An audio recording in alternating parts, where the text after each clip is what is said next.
unlikely such a prediction was in 2007. I mean, remember that in the 2000s, and certainly in the 90s, a dominant view was that China's relationship with the West was only going to get better and better through economic liberalization. And I think such a view, which obviously seems hopelessly naive these days, was grounded on two flawed premises that were accepted. The first one was that China's rise would sort of lift the boats of the world economy and make most people in the West richer through cheaper goods, and therefore much happier. People in the West would be happy with China's rise. And the second point, the second assumption that this optimistic view was grounded on, was that the increasing similarity between China and the West would lead to political harmony. The idea went something like, as Chinese people started watching Western movies, as they started idolizing American sports, as they wanted to send their kids to Ivy Leagues, that their values would be much closer aligned to that of the Americans, and therefore much less conflictual. Now, Girard's mimetic understanding of human nature enabled him to see through the flaws of both assumptions. On the first point, we are not rational, utility-maximizing creatures, but social creatures, prone to relativistic comparison. For Girard, America would be more unsettled, even if it were richer, but its gap between China had closed down. The absolute increase in goods matter little to humans compared to a change in relativistic social standing. And on the second point, Girard believes that it's similarity, rather than difference, that causes individuals and nations to enter into conflict. Desiring a similar set of objects would open up the two nations to a larger surface area of competition and therefore potential conflict and even violence. And so, at the peak of Sino-American optimism in 2007, and this was right before 2008, where the congeniality between the East and the West had never been greater, Girard stood against the crowd and warned us of such a conflict. A conflict that will come from the very mechanism that most thought would establish peace: trade. Let me read you a quote directly from Girard. "A conflict between the United States and China will follow. Everything is in place. But it will not necessarily occur on the military level at first. Trade can transform very quickly into war. From this point of view, we can reasonably fear a major clash between China and the United States in coming decades. This looming conflict between the United States and China has nothing to do with a clash of civilizations. In fact, the dispute is between two forms of capitalism that are becoming more and more similar." End quote. Of course, 15 years later, Girard proves depressingly correct. We are in the midst of this very trade war, and relationships have deteriorated beyond what most could have possibly imagined in the 2000s. So I hope this is a satisfying, albeit somewhat startling answer to your question of why Girard is worth engaging. Not only does he help us understand and I think manage the part of ourselves most important but previously opaque to us, I think his theory also enables us to understand the world and human society in a different and often much more predictive light. But before we jump too far ahead, if it's okay with you, I'd like to give an overview on the structure of these lecture series as a whole.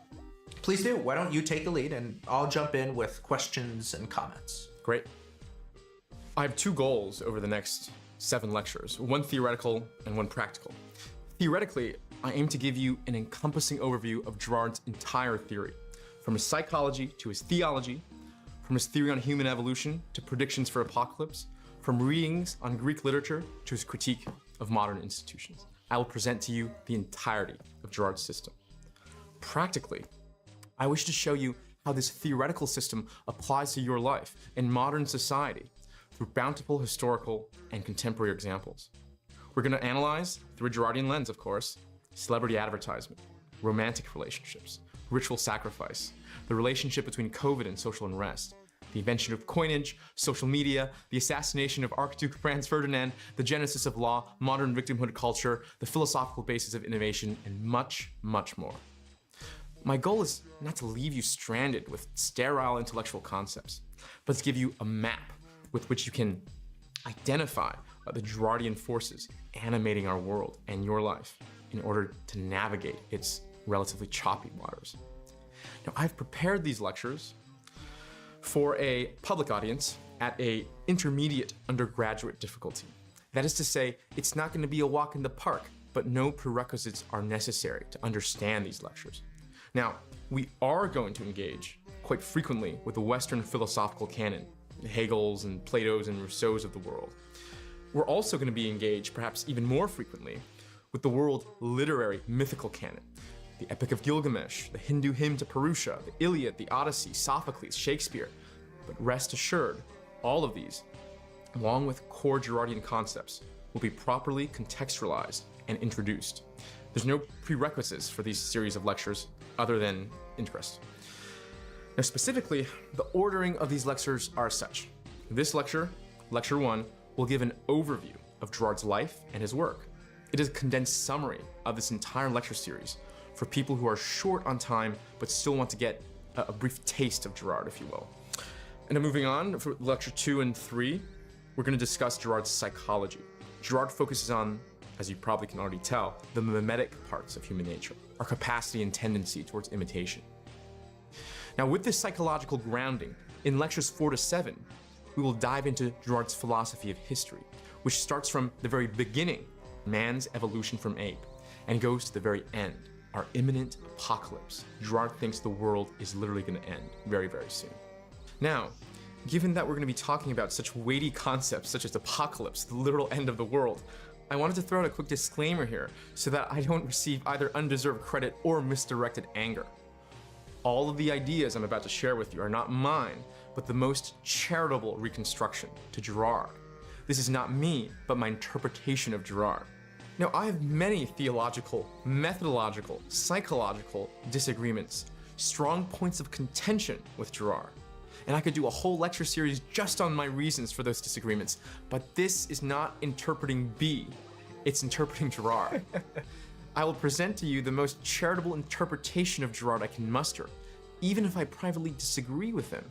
Some of them at least, because I've been taught in a philosophical pedagogical tradition that sees the lecturer, me, not as a door-to-door salesman of a single product, but as a wandering merchant with a whole caravan of goods. I shouldn't be in the business of knocking down your door and shoving my single ideas down your throat, regardless of what your needs are. Instead, I should open up my little merchant caravan of ideas and try to argue the best I can for each idea in my inventory for why they are attractive, so that you, the listener, can have the agency to make that decision. But before I show you my Girardian wares, so to speak, let me give you a brief introduction about the man behind the theory. On December 25th, 1923, René Noël Théophile Girard was born as the second of 5 children to a Catholic learned mother and an anti-clerical archivist father in Avignon, France. Girard's father had served, he'd lost a brother, he'd been wounded himself in World War I, and passed his views on the meaninglessness of conflict onto Girard. And I think this view was further corroborated as Girard spent his formative adolescent years in France under Nazi occupation. Now, of course, as anyone in that place in that time period, the cruelty of the Nazis left an imprint on Girard. But so did the cruelty of the French resistance. You see, once they had been liberated by the Allies, the French resistance, now in control of France, started scapegoating and persecuting anyone who had tangential affiliations to the Nazis during the time of occupation. Often these victims were innocents. Many innocents, mostly women too vulnerable to defend themselves, were scapegoated by the French mob, blamed for Nazi collaboration. They were humiliated, dragged around on the street, and often killed without trial on groundless accusations. Let me read you the vivid scenes depicted by Girard's biographer. Some of them were young mothers with no means of support, motivated by hunger and need rather than by treason or even desire. Some were unmarried school teachers who were forced to meet with German soldiers in their homes. Others were restless teenage girls who just flirted with the foreign soldiers. One was a charwoman who cleaned the German military headquarters.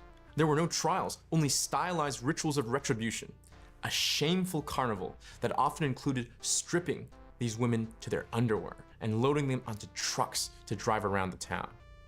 They were exhibited to the sound of drum rolls, shouting, and catcalls, as if the trucks were tumbrils in 1789, the French Revolution had come alive again. End quote. These scenes of innocence being scapegoated, will leave a lasting imprint on Girard and be a common thread throughout his work, both the meaninglessness, deceitfulness, and arbitrariness of conflict, and the perennial need of troubled human societies to find innocent victims to blame and murder for catharsis. Now, Girard's intellectual trajectory, on the other hand, could be described as anti-institutional and unorthodox through and through. He was always an outsider. He was an outsider from the very beginning. Unable to bear regular school, he had to go to a private tutoring program, reading at his heart's content and not to the dictates of any syllabus. He was trained in Indiana University in history, but his generative curiosity soon overflowed the boundaries of his diploma.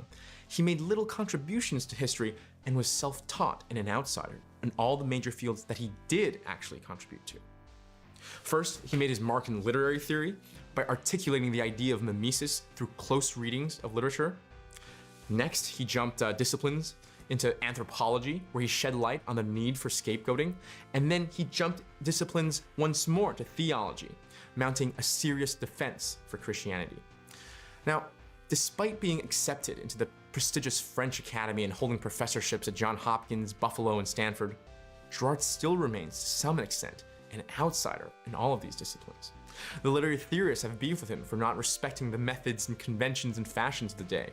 The anthropologists distrust his liberal use of evidence and lack of fieldwork. And even parts of the Christian community have shunned him for his quite unorthodox reading of the crucifixion. So the title of this lecture series is called Interpreting Girard, Exegete of Apocalypse.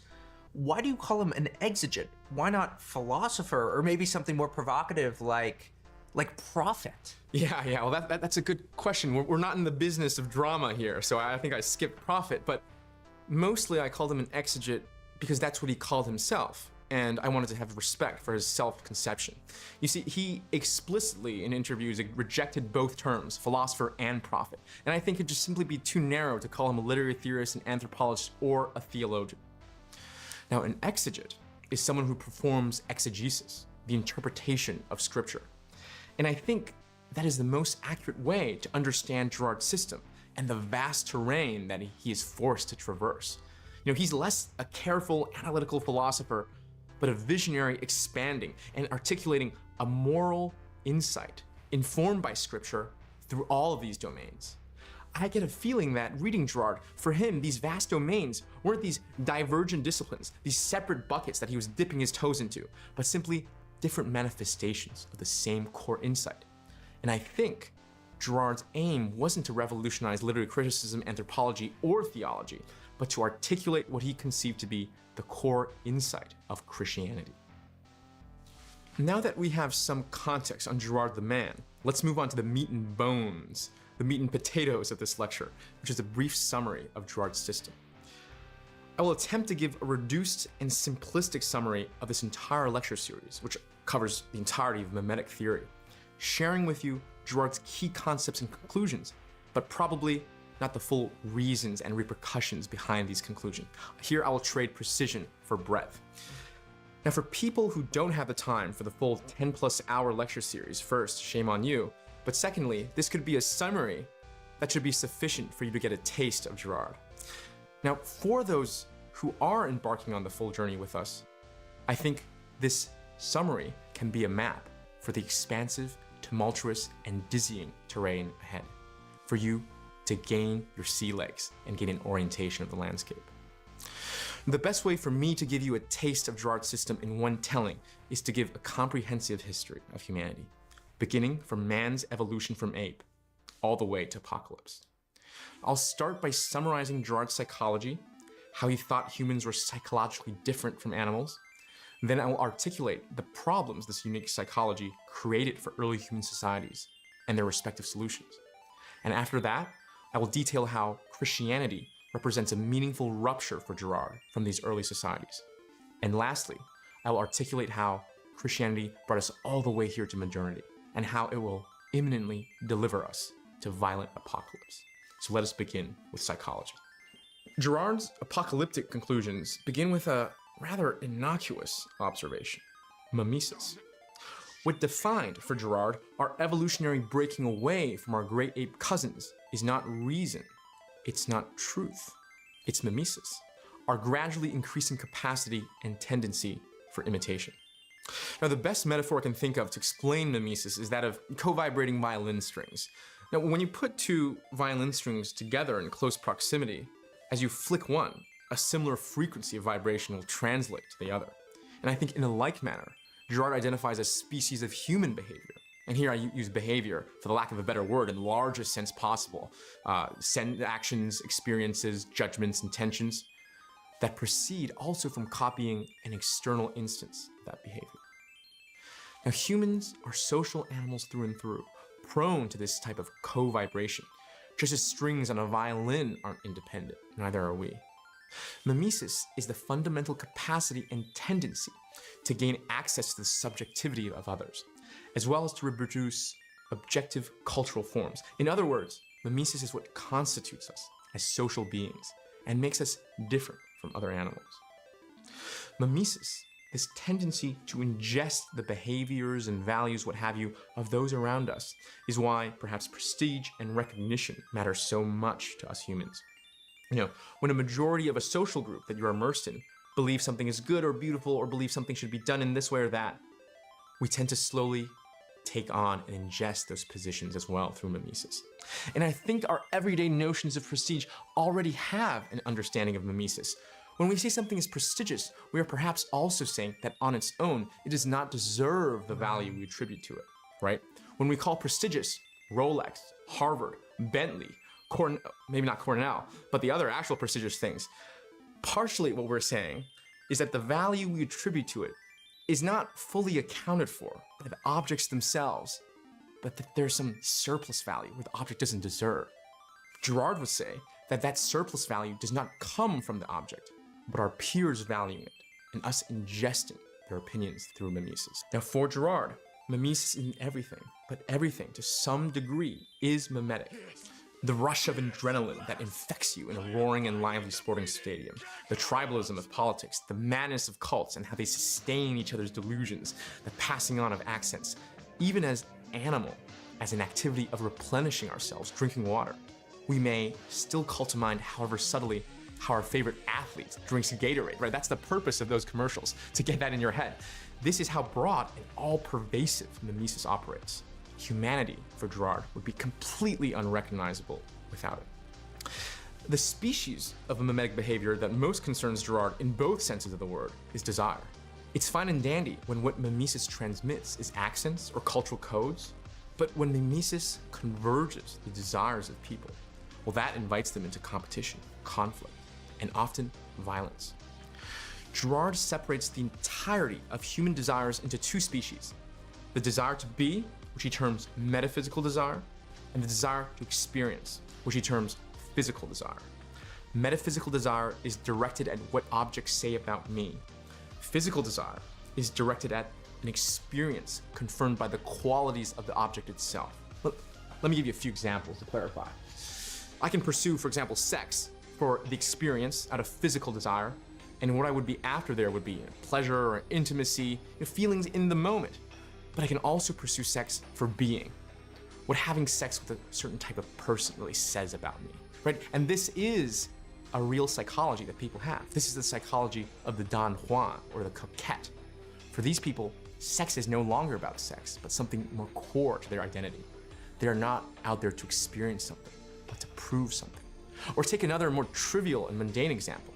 I can buy a car for the experience, the trouble it would save me from walking everywhere, but I can also buy a car because I want to be a certain type of person, because I just want to have the coolest car on the block and have people admire me. You, for example, David, I must applaud you, because clearly from your car I can tell that you're a very saintly man. Clearly you do not care what the car says about you. You are freed from metaphysical desire in this domain. Congratulations. I don't want to hear it. My Toyota is beautiful, Jonathan. Yeah. Please don't stop driving. A reductive, but hopefully illuminating way to put this is that physical desire aims at utility, whereas metaphysical desire aims at identity. Now, certainly, this boundary between experience and being, between utility and identity, is not so clear. Who we conceive ourselves to be colors our experiences, as much as our experiences, if ever so subtly, shapes our self-conception. But just think about how drastically different these experiences are. Right? Think about pursuing a profession because the work is engaging versus doing it because it's the right job to have, or dating a person because you like spending time with them versus dating some person because you like to be seen with them. Or traveling to a place because you're interested in the culture, or because you just want to be seen in the coolest locale. Clearly, the distinction that Girard has drawn here, if a bit muddied, is nonetheless meaningful, especially at the extremes. This desire to be at the heart of metaphysical desire is aimed at a fullness of being. We want to exist, Girard believes, in great measure. Metaphysical desire takes form as a pursuit of objects, in the broadest sense of the term. Wanted to climb Mount Everest, wanted to build a unicorn company, wanted to study at an Ivy League, or, more mundane, buying a particular car, dating Sally instead of Susan, enjoying a fancy restaurant. But in all of these experiences, Girard would say it's never objects we are really after. I don't think this is a foreign concept to our this-worldly, achievement-focused consumer society. We want to acquire objects to bolster and back up our identity. And the way we go about choosing which objects to go after, Girard believes, is imitating individuals whom we already consider to possess this fullness of being. Celebrities, parental figures, entrepreneurs, an outstanding coworker. We take on their desires as our own, the objects they value as the objects we also strive for. The faulty logic here being that it must be the acquisition of these objects that grant these models the fullness of their being. Yeah, this reminds me of celebrity advertisements. It does indeed, right? You see a celebrity and you want what they want. That's the whole logic behind these advertisements. And I think the one line in celebrity advertisement that gives it all away is the tagline for Michael Jordan's sneakers, "Be like Mike." What it's promising you isn't just a product or utility, but the being and prestige of Michael Jordan, so that you can have a piece of that as well. It's not jump like Mike. It's not score like Mike. The advertisement of basketball shoes doesn't talk about anything of the most important physical qualities of the basketball shoes, the lightness, the grip, the bounce. It's promising you something you want all the more. Be like Mike. Girard's central thesis is that what often appears to be a subject pulled towards an object due to the intrinsic value of that object is really the subject wanting to acquire that object to be like some model. What we are really after isn't the object, but the being of the model. Whereas we think of desire as unidirectional, flowing from subject to object, Girard thinks it's actually triangular, proceeding from subject through a model to the object. Now, because what is at stake in metaphysical desire is our identity, it is the strongest drive in the human motivational repertoire.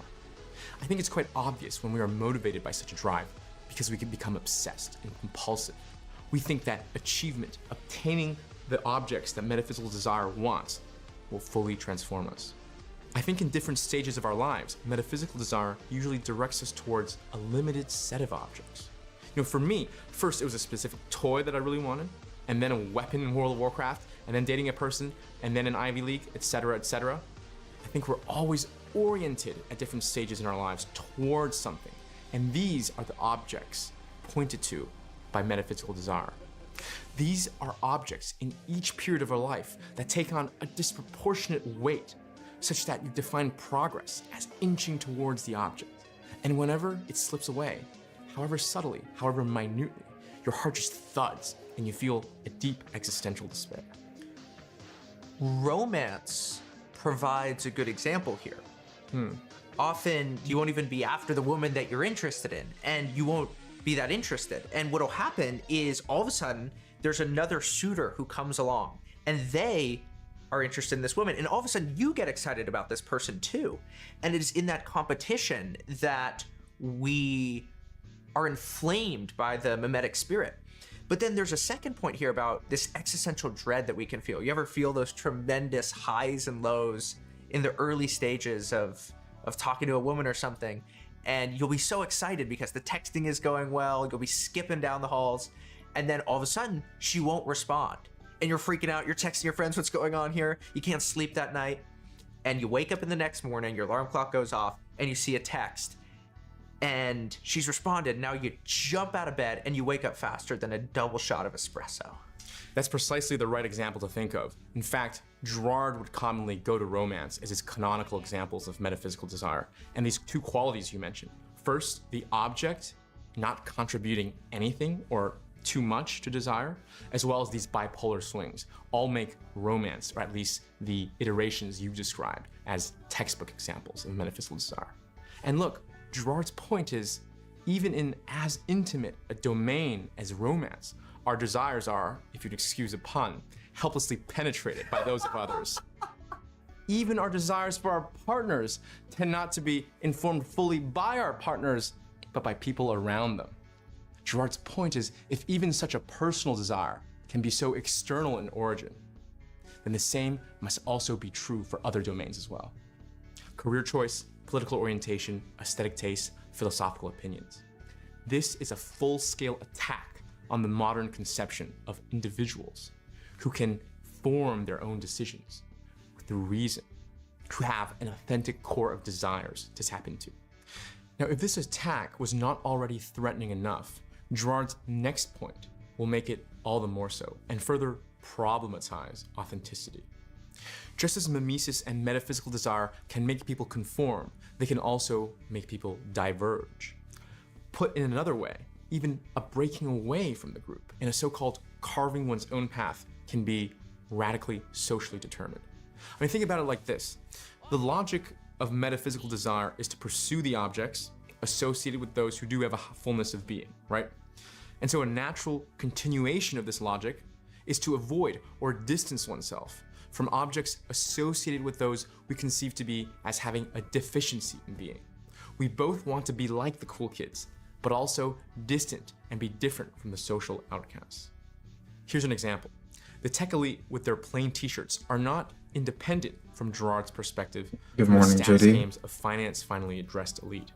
Even though they appear to be rejecting that game, in reality, it's merely the continuation of the same game in a more accelerated form. I mean, think about it like this. Showing up with a $5 t-shirt to a dinner where everyone was wearing $500 suits is, in some sense, much more of a power play than showing up with a $5,000 suit to the same dinner. Because it's saying that I'm so much better than you, that we aren't even playing the same game, that I take your highest values, what you hold most dear, as vulgar as nothing. This is the logic of the negative phase of mimesis, to distance oneself in order to show one's superiority. This breaking away from a group is no more authentic or independent than conformity, because your choices are still made for what they say about you and not the object itself. Now, in my own life decisions, if I may share a bit of a personal story, I think I've been led astray by both the positive and the negative forces of mimesis. I grew up idolizing entrepreneurs, the Steve Jobs of the world, and as soon as I got into college, I felt like I had to drop out and start a company ASAP.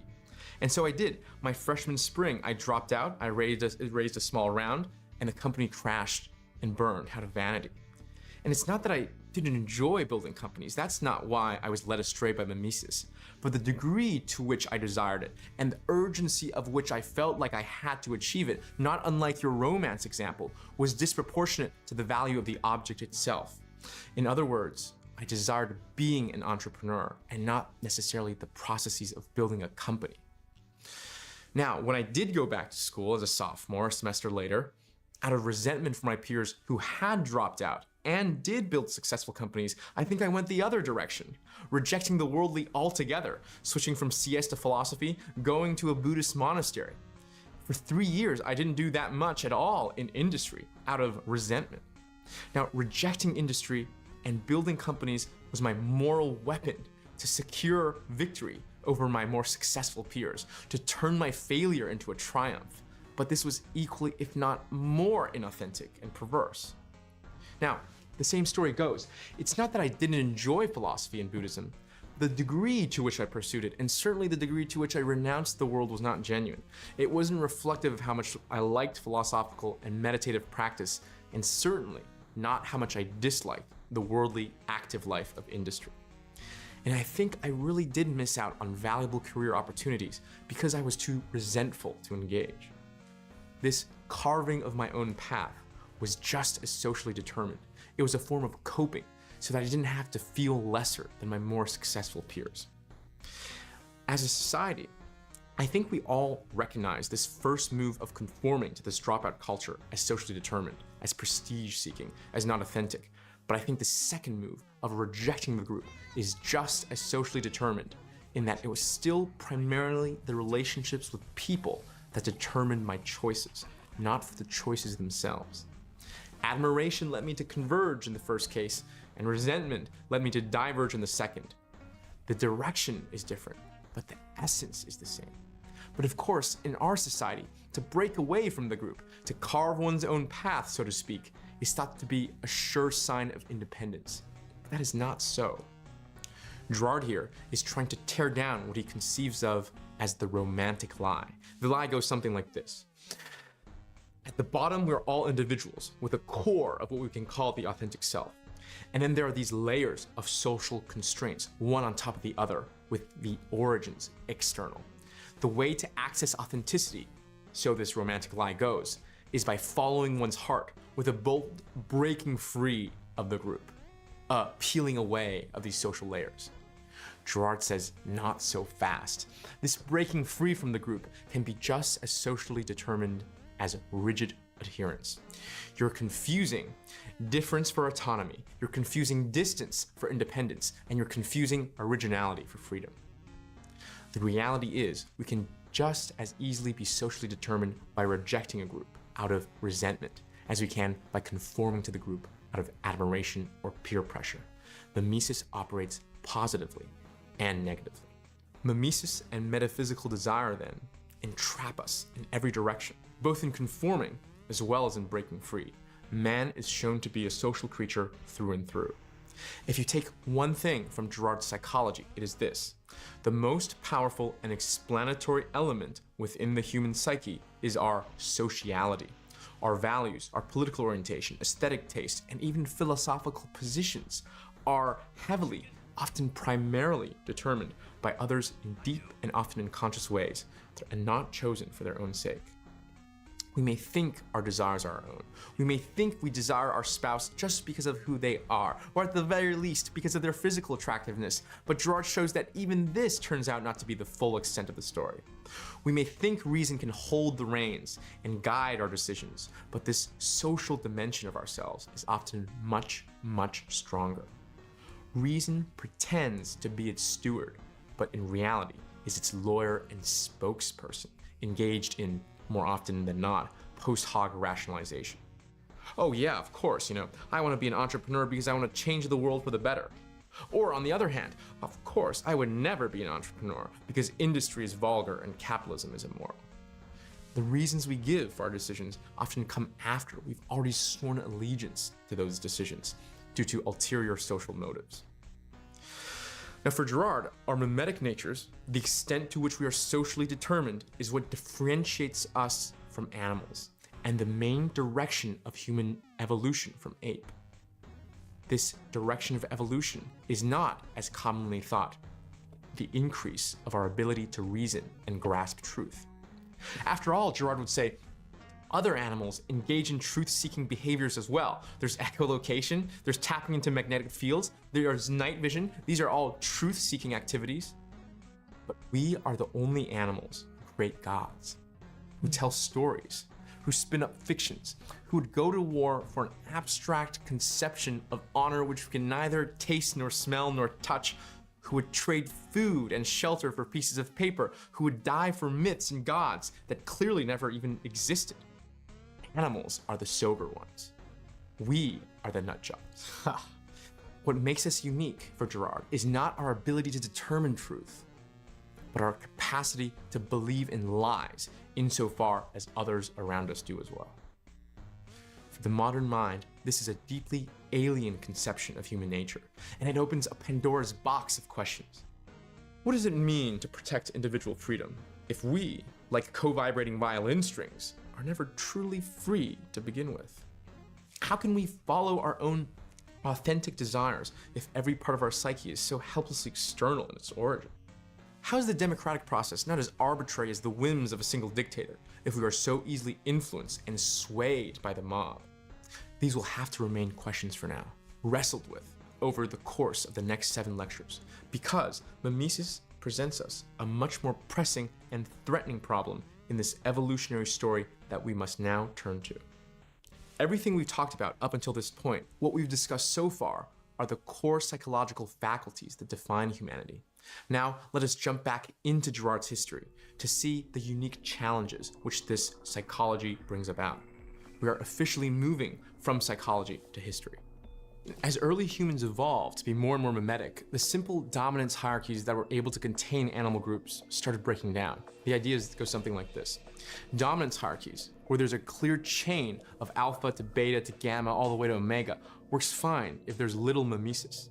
Insofar as the beta doesn't desire what the alpha has, and the gamma doesn't desire what the beta has, then all is well.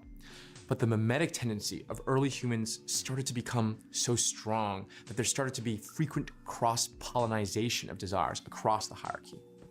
Metaphysical desire, at least the strength of it, is unique to humans, and this led subjects to enter into rivalry with their models. Converging and competing metaphysical desires would rip social groups apart in wars of all against all, destroying all those societies that were involved. Girard reasons that the only hominoid groups that survived and formed lasting cultures were ones that stumbled upon a unique cultural technology to stop this escalating conflict, and that he called the scapegoat mechanism. Now, in the midst of such a war of all against all, think a civil war, a French Revolution, when society is in utter chaos, societies, Girard observes, often converge upon a single victim or a small set of victims, attributing to them all the blame and frustrations of the chaos that they are in. Now, is this like a rational process similar to the way that a jury sentences a victim? Or what should I have in mind here? Yeah, it's not a rational process. It's not a committee that, say, picks the victim, but a somewhat random process where certain accusations against certain people just start gaining steam until the whole group falls under its spell.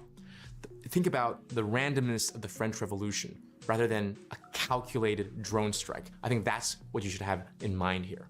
This victim, if not fully innocent, certainly does not deserve the extent of the blame leveled on him. This group is always deceitful, and their certainty is only bolstered by unanimity, the fact that everyone believes in the victim's guilt.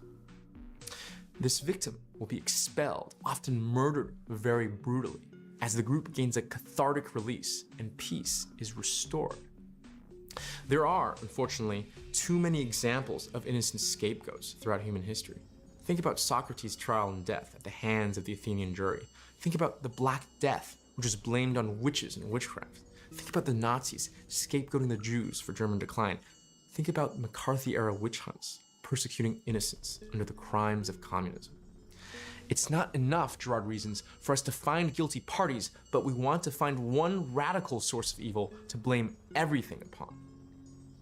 With the scapegoat mechanism, Girard is highlighting the perennial need of human societies in times of chaos to identify a single source to blame and murder. To truly establish a peaceful society in a time of turmoil, this murder must be maximally cathartic and as a result, has to be maximally violent and deceitful, often blaming a singular victim for the entirety of the society's problems. And Girard thinks that this murder is wrong, that it's based on a lie, that it's regrettable, that it should not be done, but it worked, and it was the only thing that worked, which kept early human societies alive. Now, to make sense of Girard's claim here, because this is quite a radical claim on the violent foundations of society, we must go back and think about Girard's psychology. For every social philosophy, I would wager that we must ask who the subject is, right? For Marx, the subject is class. For fascism, it is the nation state. For Augustine, it is a Christian soul. For liberalism, it is a rational agent. Girard's subject of his social philosophy is the spirited animal. Not one who thinks in terms of utility and numbers, but vengeance and pride, honor and being, who experiences envy and resentment. Now, for such a social creature, the primary mechanisms that govern him isn't consensus. It's not the mandate of heaven. It's not the common good. It's certainly not rational political discourse. For Girard, we aren't rational agents interested in a systematic analysis and nuanced solution. but social spirited creatures needing a cathartic release against a radical evil. In moments of extreme turbulence, we aren't interested in truth, but a grand lie and founding murder that can grant us catharsis. The lie, however, goes even further. While this no longer happens in modernity for reasons that we'll have to explore a bit later on, in early pagan societies, the peace that descended unto the crowd would be so miraculous, so instantaneous and unbelievable that people would struggle to make sense of what had just happened. How did we go from being at each other's throats to being fully reconciled? And so, just as deceitfully as the crowd would blame the victim for causing chaos, they now deceitfully praise the now dead victim for ending the chaos, turning the victim, paradoxically, into a god. Girard's point is that the scapegoat mechanism is such a unanimous process. People feel so justified in their expulsion that they don't even feel their own agency. And so, they don't see themselves as bringing peace. All they have in view is the victim, and reasons that it must be the victim that has brought us that peace. The victim must be a god. These pagan gods are all powerful, with the power to begin and end destruction. These gods are seen as both good and evil. The example Girard will point to is the story of Oedipus, as told by Sophocles. Now, we're going to spend an entire lecture with Oedipus, but let me give you a very, very brief outline first. And Oedipus is a new king of Thebes that is being ravished by a plague. Oedipus is guilty of having committed both patricide, which is the killing of one's father, as well as incest, of having sex with one's mother. And because of this, the entire city blames Oedipus for causing the plague and expels him. The people get their catharsis and the plague goes away. Now, Oedipus wanders the Greek states, and as time progresses, something very, very strange happens. Rather than only being an object of scorn that everyone wants to expel, to distance from, people are now competing to invite Oedipus into their lands. See, a prophecy has gained momentum in Greece that wherever Oedipus's remains will be buried shall be granted lasting peace. And in this Oedipus myth, then, we see both movements of the scapegoat mechanism. Right, first, we see the scapegoating. Oedipus might have been morally bankrupt for patricide and incest, but it was certainly an exaggerated lie to think that he was the cause of the entire plague. Right, his expulsion was a groundless lie. Second, we see the movement of divinization. As Oedipus's expulsion brought about lasting peace through catharsis, he started to gain a dual character. Still evil for causing the plague, but also radically good with the power to end plagues and bring peace. Oedipus, at the end of the story, has been divinized, or at least fetishized. Girard's claim is that in all pagan religions, we can find traces of a once victim turned god at the foundation of the culture.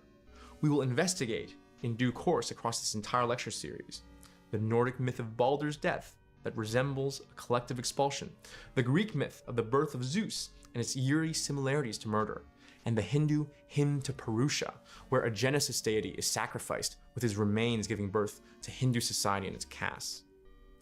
It's not just religions, however, that are born from the scapegoat mechanism, but pagan culture and society as well. I mean, take the example of Julius Caesar, who's the victim turned god of the Roman Imperium. In the story of Caesar, we also find the key movements of the scapegoat mechanism. Right, first, Roman society is in a state of utter chaos and civil war. Julius Caesar is famously scapegoated, blamed, and collectively murdered on the Senate floor. Now, peace does not come immediately to Rome indeed, but it does come at the hand of another Caesar, Caesar Augustus, Julius's nephew. And so with Augustus's victory, Julius Caesar is literally deified, recognized as a literal god by the Roman Senate, and becomes a fountainhead of Roman legitimacy and prestige. From then on, rulers derive their legitimacy from their relationship to Caesar, often explicitly, right, by bearing their name, calling themselves Caesars. That's why there's so many Caesars in the history of leaders. The victim turned god, captured through myth for Girard, is what lies at the heart of pagan religion and society. But of course, we need much more than stories to run a society and keep the peace. So out of these myths and founding murders, two sets of real institutions were derived: prohibitions and rituals. The logic of prohibitions is to prevent chaos from erupting by creating social difference between people so that metaphysical desire does not spread as easily. Caste systems, gender roles, guild lineages, however oppressive, these served a crucial function in pagan society to keep people from competing with each other. Now, when prohibitions failed, another set of institutions must be used, and these are rituals. Rituals aim to enact the founding murder in a constrained way to generate a similar level of catharsis as the founding murder did. Ritual incest, debaucherous festivals, human sacrifice, however cruel, these institutions also served a crucial function in pagan society to generate catharsis in order to keep the peace. They are a release valve. To summarize then, the scapegoat mechanism proceeds from a real cataclysmic event where a troubled society murders an innocent victim, gains cathartic release, and receives a set of new gods. This real event is dramatized and captured in myth, and then translated back into real institutions in the form of prohibitions and rituals. This arc, going from real event to myth to real institutions, is not only how pagan gods and religions have been made, but also how all human societies and cultures are founded. Now, of course, these societies and myths are based on lies through and through. Both the scapegoating and the deification are equally deceitful because the victim neither has the power to cause or end the chaos. It's all psychological projection by the crowd, grounded on nothing but unanimity. And importantly, this deceitfulness is always occluded by myth because myth is written from the perspective of the persecutor. The persecutor writes from a position of the crowd, and from that vantage point, all will seem real.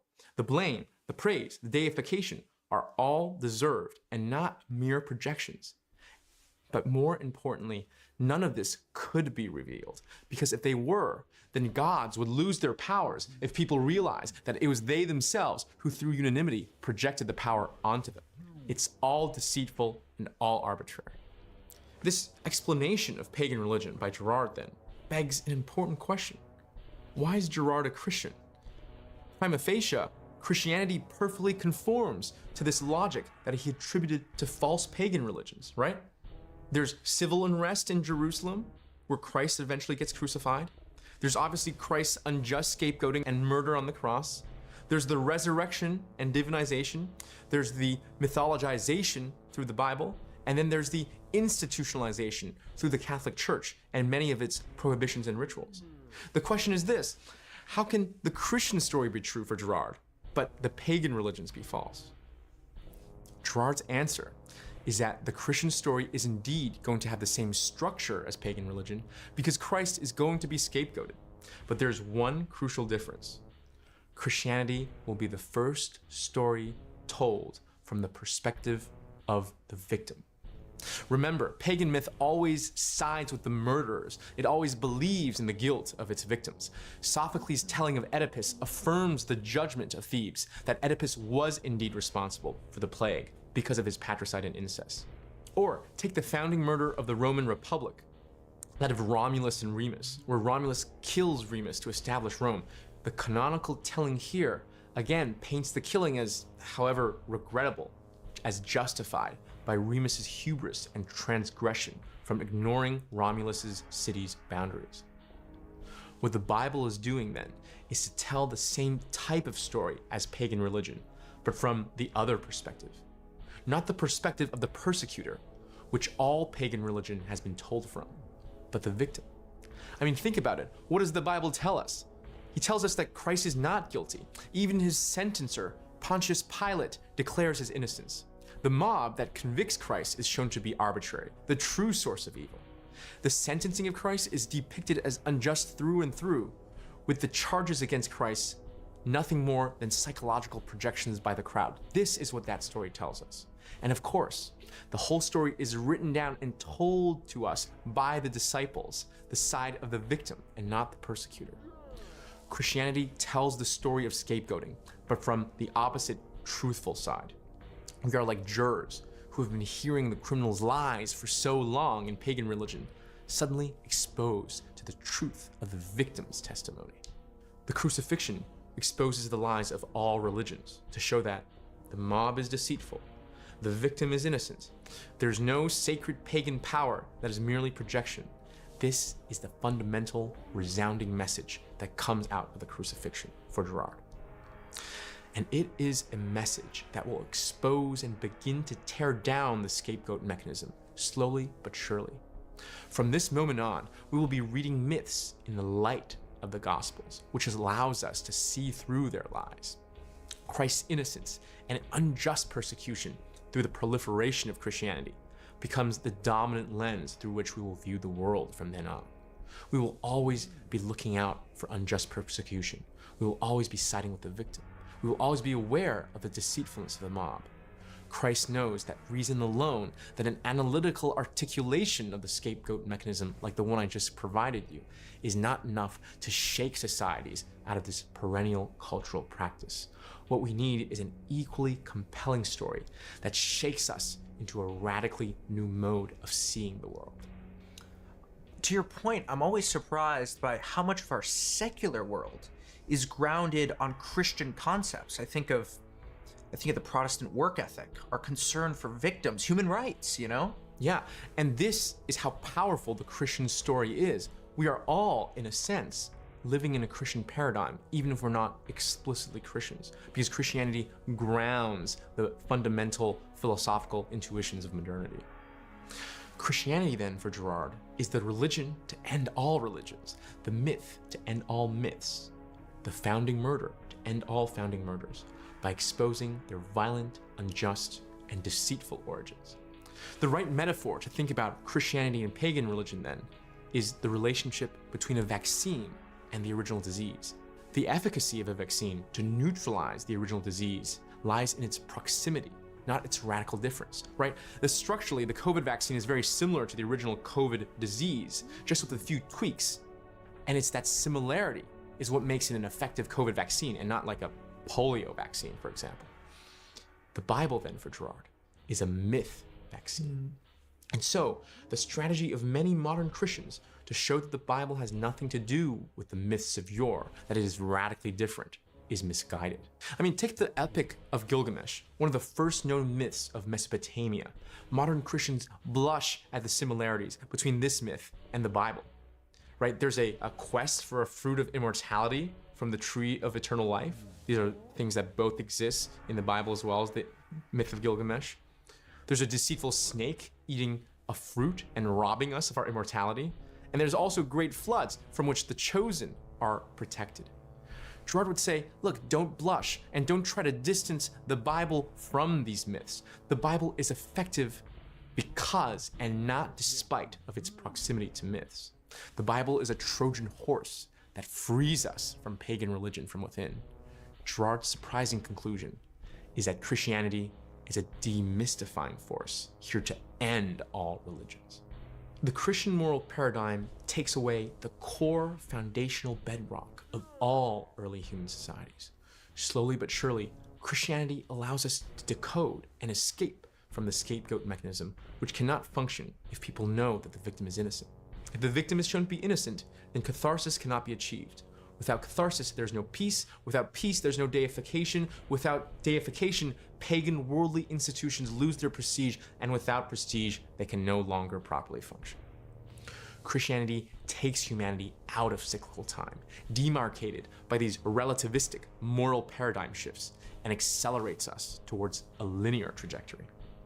Now, the direction of this linearity is defined by four key forces that Christ lets loose on human history: love, truth, innovation, and surprisingly, Girard thinks, violence. As with all things Girard, even his analysis on the worldly effects of Christianity are deeply ambivalent. Within this Pandora's box of forces that Christ has just let loose on human history, we have the good, love, truth, innovation, but also the apocalyptic, violence. They are both growing and have broken free all at the same time. What's more, even within these individual forces, Girard's analysis is deeply ambivalent. Love often manifests as hypocrisy. Truth becomes dogma, and innovation degenerates into fashion. And even in violence, Girard sees a key motivational force that has brought forth the most enviable living conditions of man when channeled productively through capitalism. Let's examine each of these forces in turn. The first force that Christianity unleashes on history is love. Love is the force that has made all of our institutions like law so much more humane. It's the force that sees developed nations competing for the prestige of helping troubled nations. It's the force that has freed us from cruel practices of human sacrifice and bloody rituals. It's the force underpinning the modern political ideals of human rights and equality. Girard believes that Christ is responsible for all of this because that was his key message. Renounce violence, turn the other cheek, develop love, love thy neighbor as thyself. We are so concerned with the poor and the dispossessed these days, we naturally side with victims in the same way that pagan societies might have sided with the strong, because Christ's story is about the innocence and the moral purity of victims. Culturally, we are radically different from pagan society, with their worship of power and disregard for the weak, but in some sense, stubborn human nature still refuses to budge. Girard thinks we still need to persecute, but the only acceptable way to persecute is now in the name of victims, in the name of stopping persecution. In a way then, Girard isn't convinced society has really changed that much at all, that we've really given up persecution. Rather, perhaps the better reading is that it's a mere superficial switch of who we think it's acceptable to persecute. Because of our victim-concerned culture, anyone who looks like a traditional victim is completely off limits. Ethnic minorities, the lower classes, women, the disabled, and Girard thinks that's a great thing. But the problem is that we've flipped it on its head. Now we feel warranted, nay, maybe even compelled, to persecute all types of privilege. White privilege, ableist privilege, class privilege, male privilege.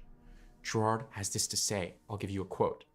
Our society's obligatory compassion authorizes new forms of cruelty, end quote. Girard accuses modernity of hypocrisy, and he reminds us of the terrible atrocities committed in the name of protecting victims. Let me give you another quote. Hypocrisy is dangerous then because it leads to what it claims to prevent, the persecution of victims. Anyone familiar with the tragedies of the Soviet Union grounded on protection of the victimized proletariat should look at America's caught up in victimhood ideology with trembling fear. This other totalitarianism, this inquisition in the name of victims, is the form that arbitrary, unjustified violence takes place today, the persecution of persecutors, end quote. Now, that's love. And this same ambivalent story could be told for the second force of Christianity, truth. Girard asks us to look around in the modern world. More so than any almost other civilization, we value truth and believe in our ability to obtain it. Far are we from the Garden of Eden's prohibitions against the tree of knowledge. Far are we from the intellectual humilities of Job. Far are we from the lessons from Oedipus that knowing more can lead to disaster. And far are we from witch hunts and superstitions. Perhaps unsurprisingly at this point, Girard takes the crowning achievement of truth, science, to be engendered by Christianity. This might seem ridiculous, but let me give you a first pass at his argument. Christianity paved the way for scientific inquiry by expelling myth and clearing the ground, as it were. This should already be a familiar idea at this point. Christianity exposes the deceitfulness of worldly foundations and begins to tear down prohibitions, rituals, and all pagan religions. And it is only when we cease to look for truth in myth does reason even have the fertile ground to bear the fruits of truth. After all, if something is already explained by a wildly prestigious myth that is fatal to question, then reason will not even want to begin to investigate it. Girard's interlocutor sums up his view quite nicely here. Let me quote again. It is really Christianity that makes science possible by desacralizing the real, by freeing people from magical causalities. Once we stop seeing storms as being triggered by the machinations of the witch across the street, we start being able to study meteorological phenomenon scientifically, end quote. Now, I need to say a lot more, and I will, to convince you of this point. But before we celebrate too early, the same problem with love occurs with truth. Just as the protection of victims is the banner which persecutors rally under, we love science so much that we have fetishized it into an unquestionable religion. But what's the problem with science gaining an immense prestige? What's wrong with that? Girard's answer is this: by being deified, science can become unquestionable, which can silence opposing voices and justify terrible political agendas. Think about Malthus in the 18th century. He reasoned that living standards would go back to subsistence because population growth grows geometrically while food increases arithmetically. Now, in the 1970s, there was a whole wave of ridiculous climate science championed by the Times, the New York Review, Columbia, Brown. They were publishing articles about an inevitable ice age that just seems ludicrous from today's perspective. And of course, the terrors of the Nazis were justified on the latest science of the day, eugenics. Far from a pseudoscience, eugenics enjoyed enormous prestige in the early 20th century. It was grounded on Darwin, the latest evolutionary biology of the day, and responsible for the development of statistics. There was a University College London chair of eugenics, in the same way there might be a chair for biology today. And eugenics was supported by Nobel laureates like Hermann Muller and political leaders like Theodore Roosevelt. So I hope the problem of deifying science is clear. Girard thinks the reason that it is dangerous to deify science is the same reason it was dangerous to deify edicts of the Catholic Church. Just as the bloody European conquest of the Americas was, at least partially, legitimized through the appeal to Catholicism as spreading the gospel, today we too legitimize our often questionable political pursuits with just a sprinkle of reason and a little dab of science. And just as whomever used to disagree with the Catholic Church we called heretics, we call those today who disagree with politically charged, questionable science as anti-science, someone whose positions we don't even have to contend with. When deified, science becomes a blocker to truth and genuine inquiry because it becomes a conversation stopper. Therein lies the hypocrisy. Now, the third force of Christianity is innovation. And it has been engendered by Christ in a very similar way that science was. By tearing down myths, we are freed from an exaggerated idolation of the past, and we are enabled, empowered to imagine its future. The idea that Girard has in mind here might be better approximated by thinking about the negative case. What is certainly not conducive to innovation is the reactionary idea, not uncommon throughout most of history. Most famously, perhaps, among the Confucians and perhaps many Christians, that our best days are behind us, right? And such a view lends to the practical orientation that the best we can do is to blindly imitate the past and press the brakes on the downward trajectory of history. Now, under such a worldview, the very word innovation had negative connotations in the West up until the 18th century. Its connotations were negative because innovation implied a deviation from a sacred, albeit static and rigid ideal, provided to us by the myths of yore.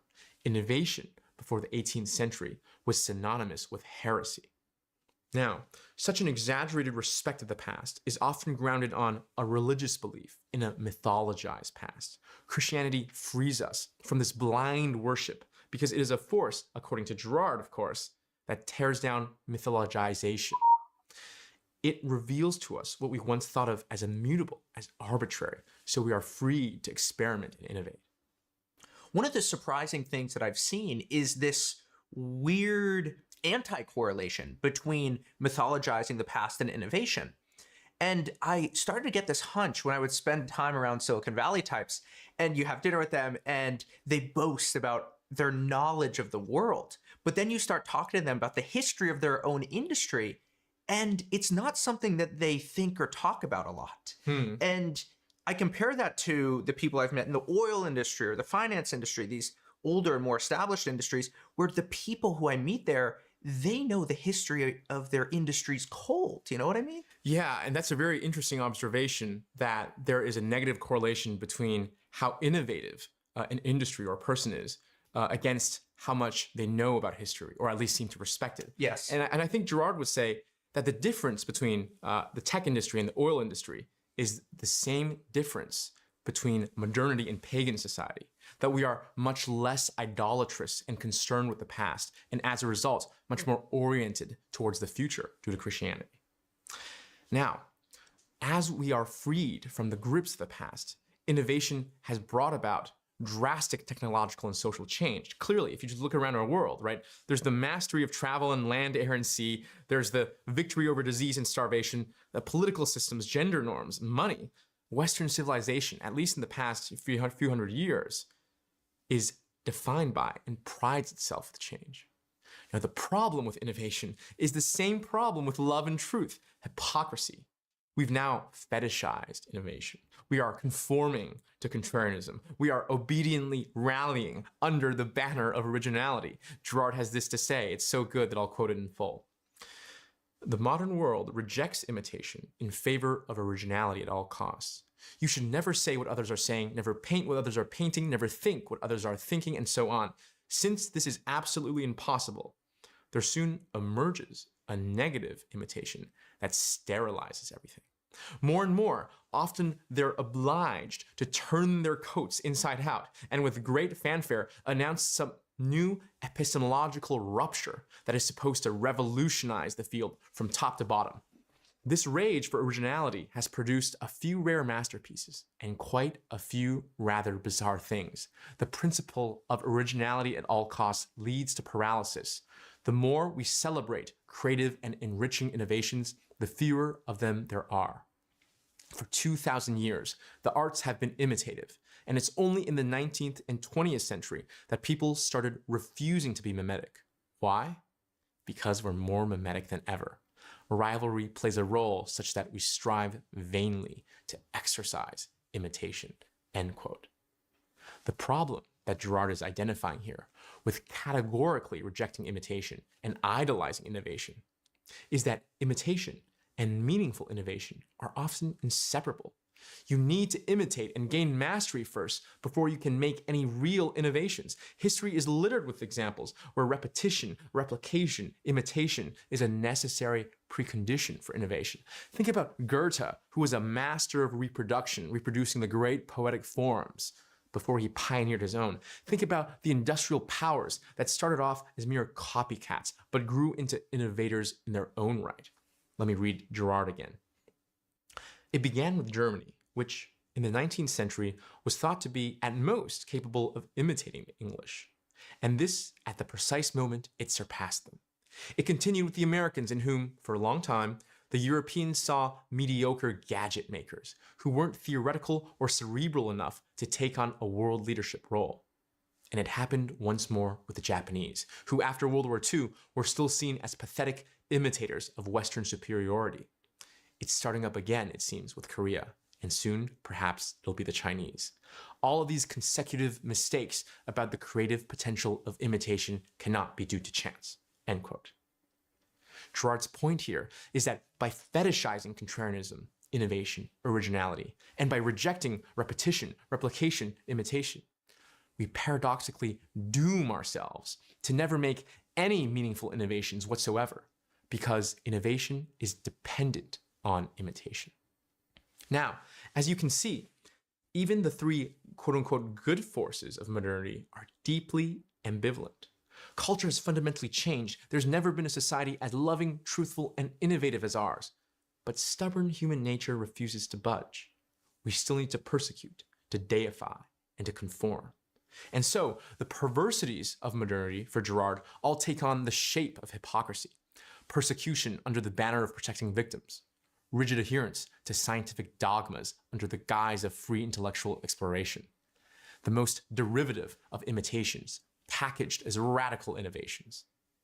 The metaphor, then, that best captures this radical break, as well as stubborn continuity, is a just-launched rocket struggling to reach escape velocity. I mean, think about it. Such a rocket is clearly a radical break from it was stationary, but it is also in a continuity because it is still governed by the pull of gravity. The same, perhaps, can be said for the point of history that we're in now. There's a clear radical break between our culture that protects victims and all the ones that have come before, which made them into scapegoats. but the stubborn gravitational pull of the human condition remains the same. We still need to persecute and find victims to blame. It's this tension between cultural advancement and the constancy of human nature that plagues modernity for Girard. Now, our rocket ship of modernity is already in trouble, but the fourth and final force of Christianity will send it crashing towards the ground: violence. You may be surprised that Girard conceived of violence as one of the forces coming out of Christ defeating the scapegoat mechanism. But given Girard's understanding of how worldly peace is brought about, this conclusion, in some sense, should flow quite naturally. After all, if worldly order, a peaceful society, is founded on a deceitful, violent act of catharsis, then truth and love, which Christianity has unleashed, must be threatening, if not harmful, for this foundation. Right? The scapegoat mechanism is a deeply morally ambivalent process for Girard. It is deceitful, it is wrong, but it's also so damn effective. Just a single innocent man has to be murdered for the entire community to be saved. Sacrifice one for the peace of all. Limit the freedom of the parts for the stability of the whole. And so, we might say, in a highly reductive fashion, that the scapegoat mechanism is a worldly good, but ultimate evil, whereas Christ is ultimately good, but brings forth worldly destruction. Girard constantly reminds us that Christ himself says as much. Matthew 10:34, Christ has this to say: "Think not that I am come to send peace on earth. I came not to send peace, but a sword." Christ's sword is aimed at the scapegoat mechanism, which lies at the foundation of worldly order. Now, while the consequences of the Christian revelation for Girard are violent and destructive, Christ's intentions surely are not. Christ did not cut down the worldly order for the sake of cutting down worldly order, but only so we may be freed from violence and lies, such that we can love each other. Christ took off our training wheels so that we may be freed, yet we've simply fallen and stumbled. Without the scapegoat mechanism, we no longer have our old prohibitions to stop metaphysical desires from running rampant, nor do we have sacrificial rituals to bring about catharsis. So, to put in other words, we've lost both our tools to prevent and resolve violence. So why haven't we gone bust yet? After all, the world looks pretty peaceful to me. Girard responds, don't confuse the lack of the actuality of violence with the lack of the potential for violence. Violent energies have been building up and increasing, but they've been contained and productively channeled, for now, by two new institutions of modernity. The first institution is capitalism.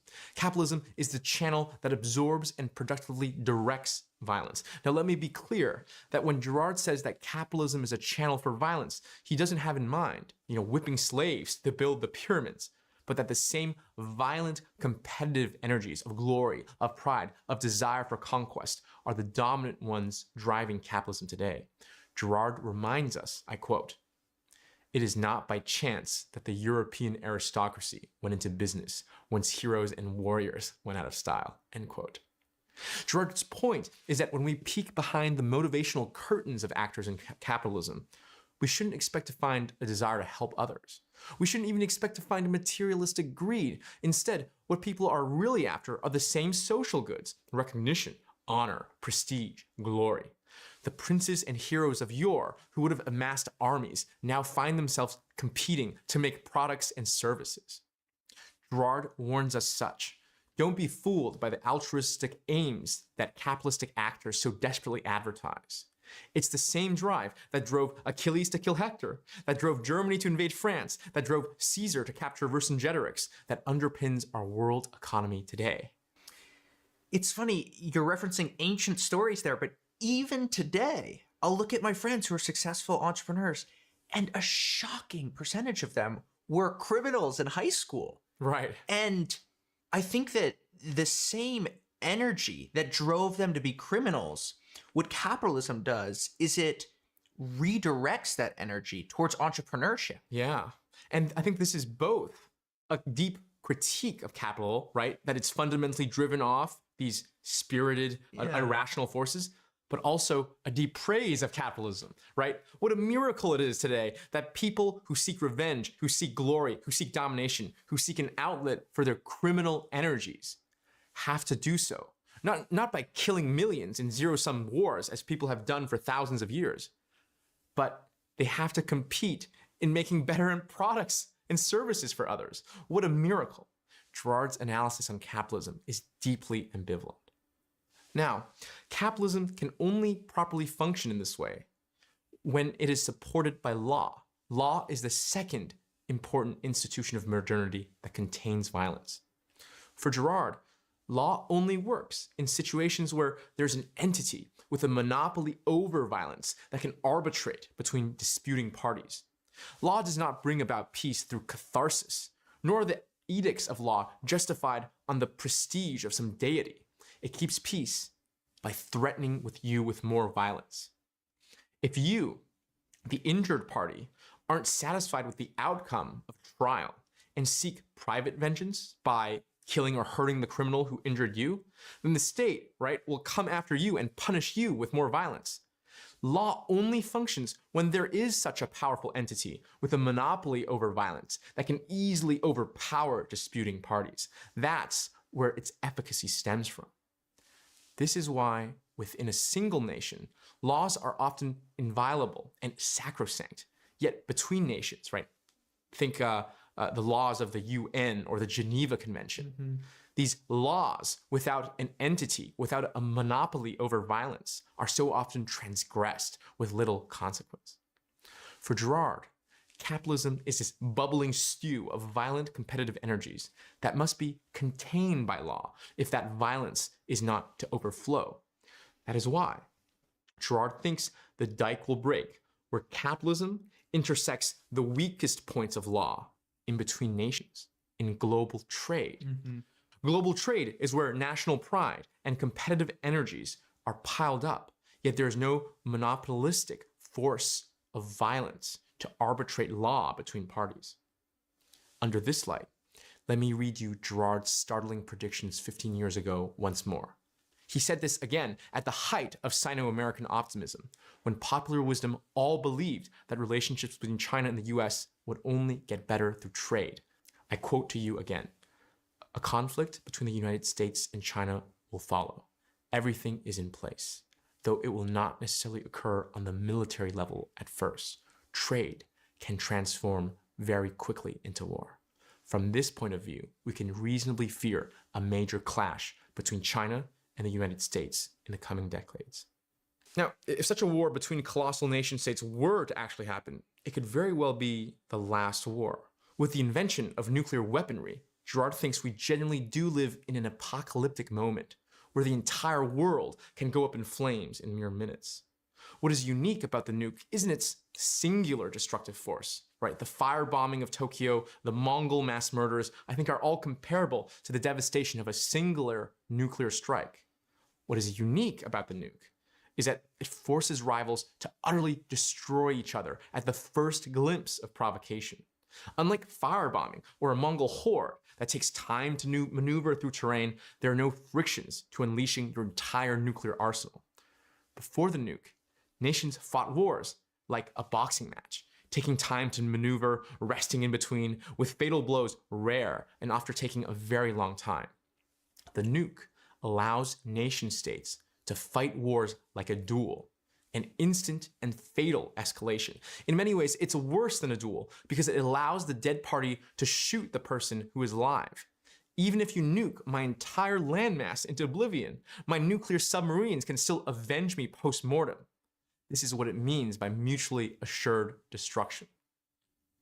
Framed in this light, Girard's worries of apocalypse is less theological speculation than déjà vu.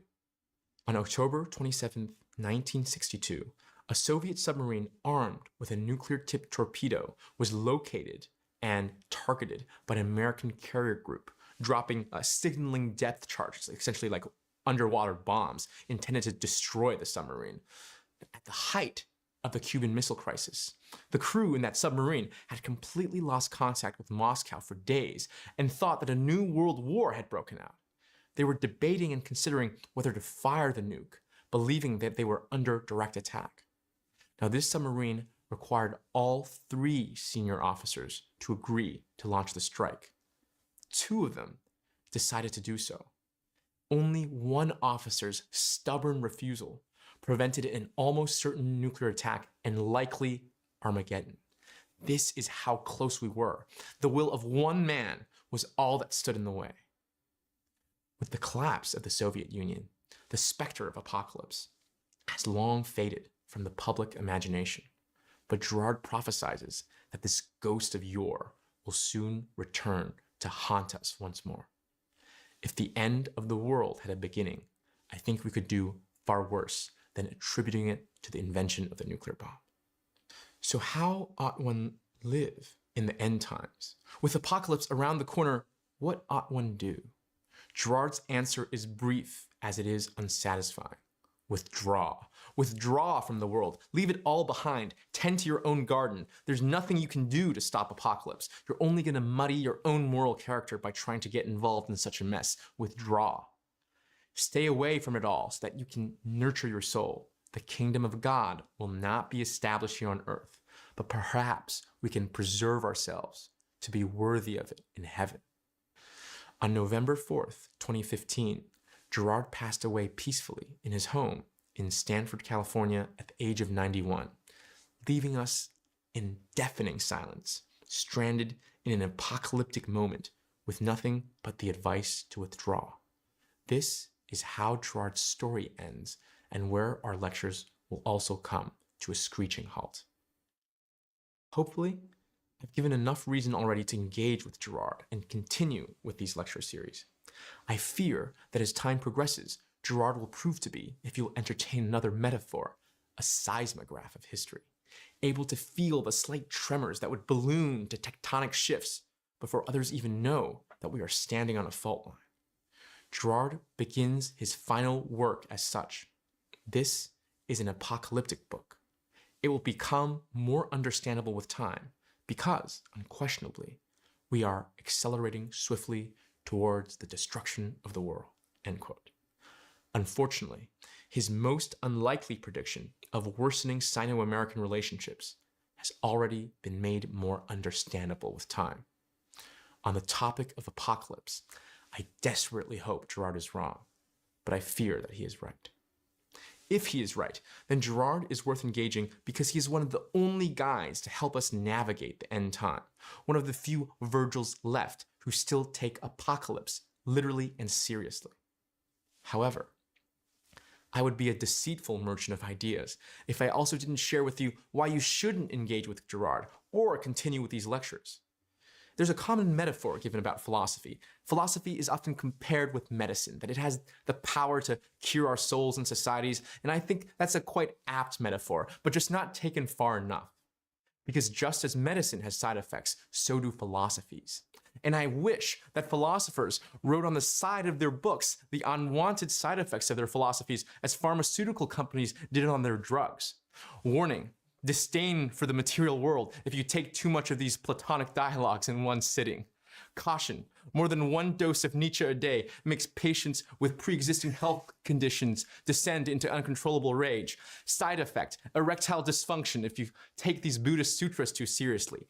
Attention: inability to form coherent sentences if you read too much Adorno in one sitting.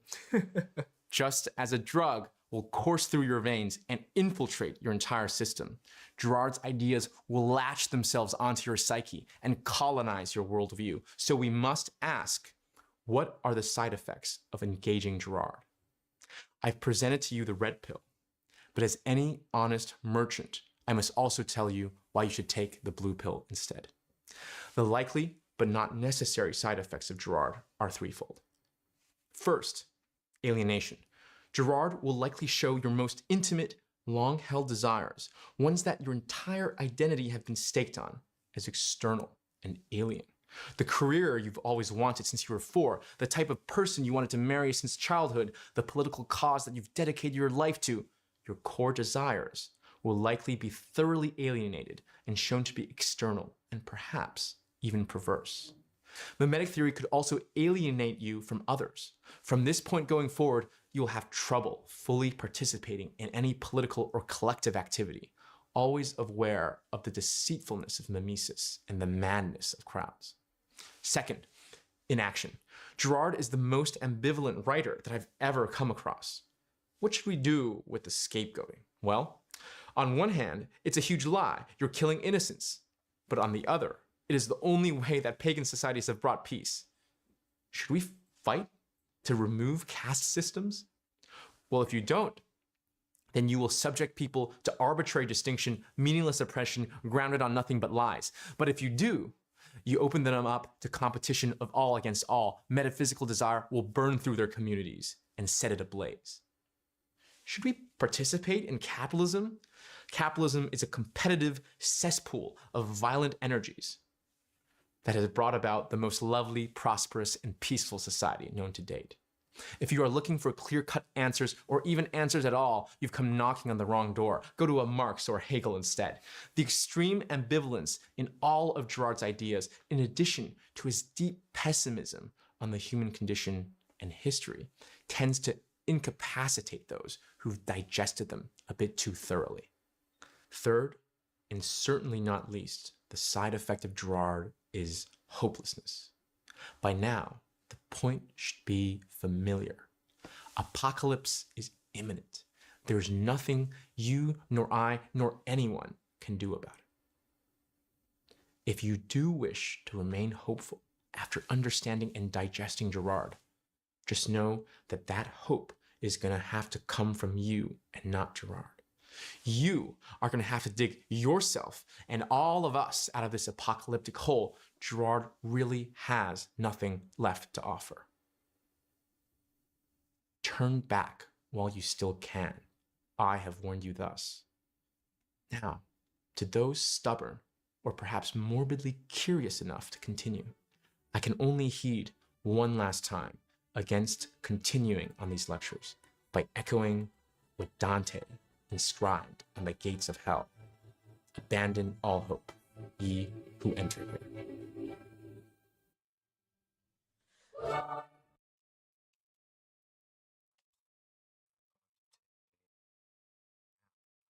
Still fairly tired. And I came out of nowhere. And I should be back later, I would assume. Perhaps on Twitch, not really YouTube, as I don't like sending out too many notifications on YouTube, as it may mess with my reach.